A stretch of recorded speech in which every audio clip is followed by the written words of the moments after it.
ସେମାନଙ୍କ ବିରୁଦ୍ଧରେ କ'ଣ କ'ଣ ପଦକ୍ଷେପ ଗ୍ରହଣ କରାଯାଇଛି ତାହା ଏବେ ପ୍ରଶ୍ନବାଚୀ ହୋଇପଡ଼ିଛି।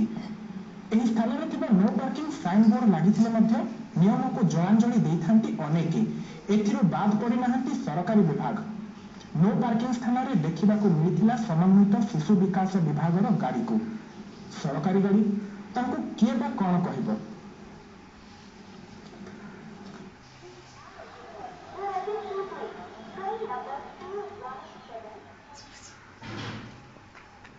ବର୍ଷ କିଛି ବିଲ୍ଡରମାନେ ଆପାର୍ଟମେଣ୍ଟ ନିର୍ମାଣ କରି ଗ୍ରାହକଙ୍କୁ ବିକ୍ରି କରିଦେବା ପରେ ଯେଉଁ ସବୁ ସମସ୍ୟା ଦେଖାଯାଇଛି ସେଥିପାଇଁ ଉତ୍ତରଦାୟୀ ରହୁନାହାନ୍ତି।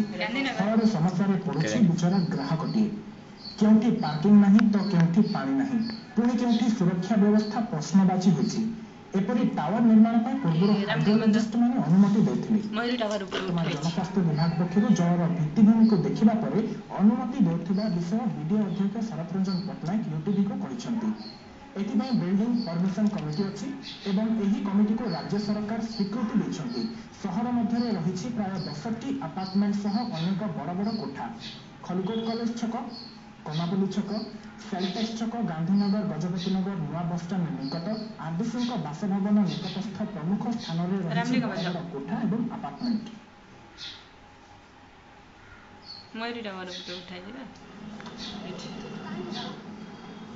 କେତେ ବଡ଼ ବେଡସିଟ୍ଟା ଦେଖେ ନାଇଁ କି ଟାୱାର ଲେଖା ହେଇଛି। ଏଟା ନନ୍ଦିଘୋଷ ଟାୱାର।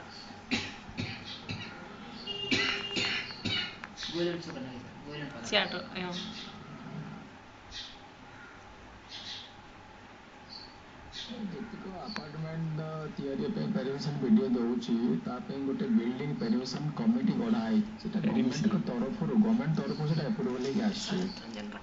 ଆମେ ଯେଉଁ ଆପାର୍ଟମେଣ୍ଟ ଯାକ ଦେଉଛୁ ତାର ରାସ୍ତା, ବିଜୁଳି, ତାପରେ ଏନଭାୟରମେଣ୍ଟ, ଜଳ ଏସବୁକୁ ଦୃଷ୍ଟିରେ ଆଖିରେ ରଖି ଦିଆହେଉଛି। ଆଗ ସେ ଯେଉଁ ଆପାର୍ଟମେଣ୍ଟ ଯାକ ଦିଆଯାଉଥିଲା ସେ ଏରିଆରେ ପାଣିର ସୁବିଧା ଅଛି କି ନାହିଁ ହାଇଡ୍ରୋଲୋଜିଷ୍ଟ ମାନେ ଆଗ ତାର ଦେଉଥିଲେ କ୍ଲିୟରେନ୍ସଟା।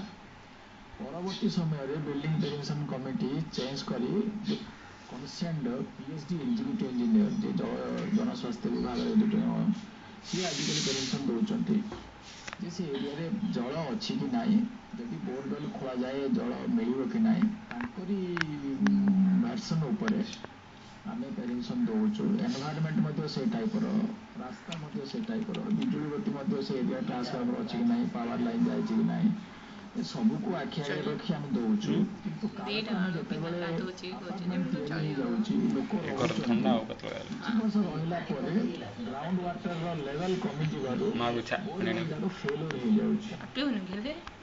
ଅପରପକ୍ଷରେ ବ୍ରହ୍ମପୁର ସହରର ଜଳ ସମସ୍ୟାକୁ ଦୃଷ୍ଟିରେ ରଖି ଆପାର୍ଟମେଣ୍ଟ ନିର୍ମାଣ ନିୟନ୍ତ୍ରଣ ପାଇଁ ପ୍ରଶାସନ ପକ୍ଷରୁ କଡ଼ା ନଜର ରଖାଯାଇଛି ବୋଲି କହିଛନ୍ତି ଦକ୍ଷିଣାଞ୍ଚଳ ରାଜସ୍ୱ କମିଶନର ସତ୍ୟବ୍ରତ ସାହୁ। ତେବେ ସହରରେ ସୁଲଭ ମୂଲ୍ୟରେ ରହିବା ପାଇଁ ଫ୍ଲାଟର ଆବଶ୍ୟକତା ରହିଛି।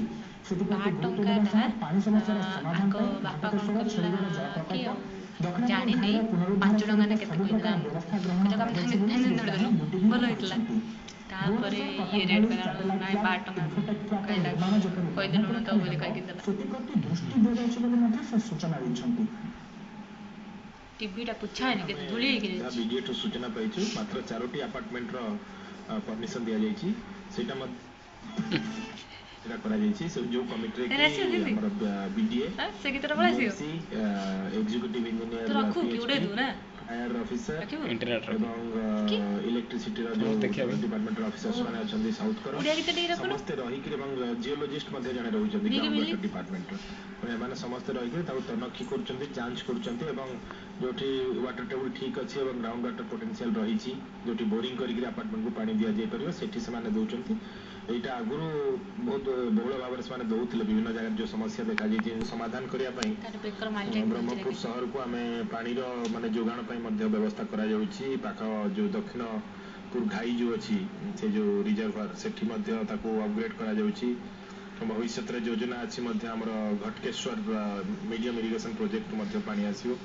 ଛେଳିଗଡ଼ ଯଦି ପ୍ରୋଜେକ୍ଟ ସେଟା କାର୍ଯ୍ୟକାରୀ ହେବ ସେଠୁ ମଧ୍ୟ ପାଣି ଟାଉନକୁ ଆସିପାରିବ। ସେଟା ଲଙ୍ଗ ଟର୍ମ ଯୋଜନା ରହିଛି।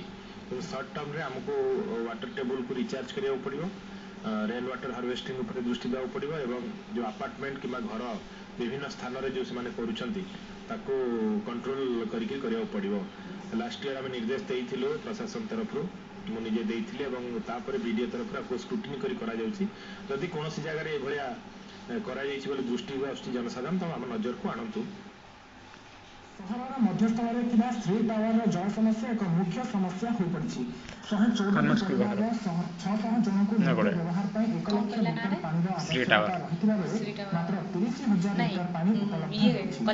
ପାଣି କିଣିବାକୁ ପଡ଼ୁଛି।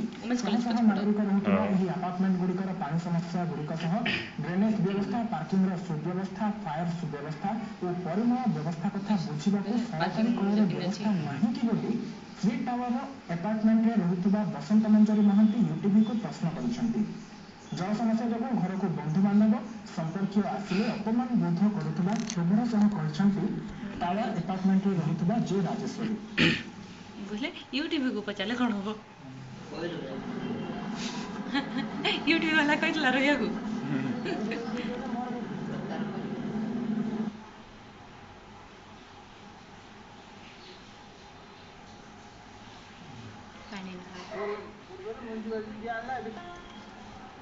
লিফট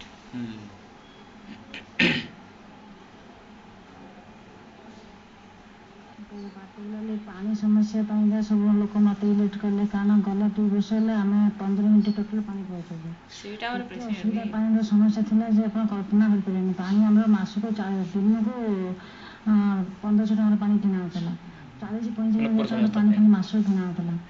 ଲୋକ ପଇସା ଦେଇ ଠକିଗଲେ। ସେଟା ରାଗି ଗାଡ଼ି ମଧ୍ୟରେ କିଛି ଆମେ ଗଭର୍ଣ୍ଣମେଣ୍ଟକୁ କ'ଣ ରିକ୍ୱେଷ୍ଟ କରିବା, ସେଠି ଯାଇ ଗଭର୍ଣ୍ଣମେଣ୍ଟ ଦୌଡ଼ି କଲାବେଳକୁ ସେ କ'ଣ 15,000 ଟଙ୍କାରେ ସବସିଡ଼ି ରେଟ୍ ବୋଲି ତାଙ୍କୁ କହୁଛନ୍ତି। ଆମେ 15,000 ଟଙ୍କାରେ 30 ଲିଟର ପାଣି ଦେବା ପାଇଁ ରାଜି ହେଲେ।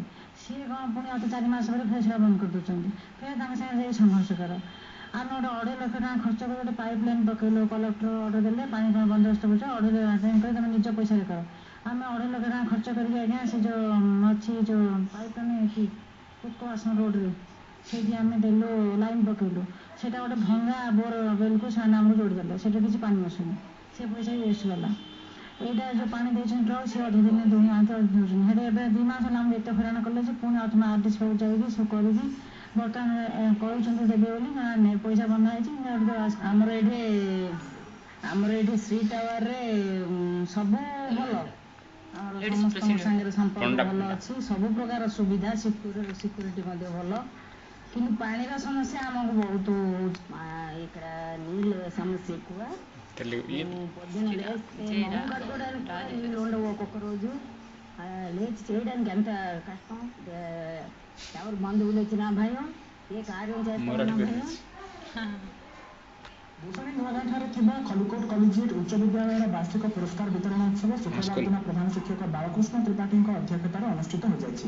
ଏଥିରେ ମୁଖ୍ୟ ଅତିଥି ଭାବରେ ଗଞ୍ଜାମ ଶିକ୍ଷା ମଣ୍ଡଳାଧୀଶ ସଞ୍ଜୀବ କୁମାର ସିଂ, ସମ୍ମାନିତ ଅତିଥି ଭାବରେ କ୍ରୀଡ଼ା ନିରୀକ୍ଷକ ବାସୁଦେବ ସାମଲ ଓ ପୂର୍ବତନ ପ୍ରଧାନ ଶିକ୍ଷକ ବିଜୟ କୁମାର ରାଓ ପ୍ରମୁଖ ଯୋଗ ଦେଇଥିଲେ। ପଣ୍ଡିତ ବସନ୍ତ କୁମାର ଶତପଥୀ, ଜୟପ୍ରକାଶ ମହାରଣାଙ୍କ ସମେତ ବହୁ ଶିକ୍ଷକ ଶିକ୍ଷୟିତ୍ରୀ କାର୍ଯ୍ୟକ୍ରମ ପରିଚାଳନାରେ ସାହାଯ୍ୟ କରିଥିଲେ।